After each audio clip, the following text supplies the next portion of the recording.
Ratio and proportion থেকে SSC CHSL 3/8/2023 আসা একটা প্রশ্ন। এখানে বলেছে কি ফোর্থ প্রপোর্শন বের করতে বলেছে আমাদের। ফোর্থ প্রপোর্শনের ফর্মুলা কি? ফোর্থ প্রপোর্শনের ফর্মুলা হচ্ছে বি ইন্টু সি বাই এ।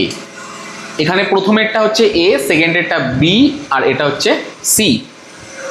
আচ্ছা, এইবার জাস্ট আমরা এটাকে পুট করব। বি কত? 0.6, সি কত? 20, আর এ কত? 0.24। এবার এটাকে আমরা দেখি ক্যালকুলেশন করে কি হয়। এই পয়েন্টের জন্য এখানে একটা শূন্য, আর এই পয়েন্ট তুলে দেওয়ার জন্য এখানে দুটো শূন্য।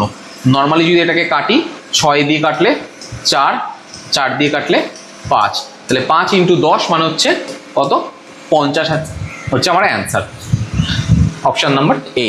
সিএইচএসএল, এমটিএস এগুলো এই টাইপের অঙ্কগুলো কিন্তু থাকে প্রপোর্শনের, তা এই নাম্বারটা মিস করলে কিন্তু চলবে না। আমাদের এসএসসি সিএইচএসএল 9/8/2023 ফোর্থ শিফটে অঙ্কটা এসেছিল, এটাও কিন্তু ফোর্থ প্রপোর্শনের একটা অঙ্ক। আচ্ছা, এই অঙ্কটার অ্যান্সার কি হয় তোমরা কিন্তু অবশ্যই কমেন্ট সেকশনে আমাকে জানাবে।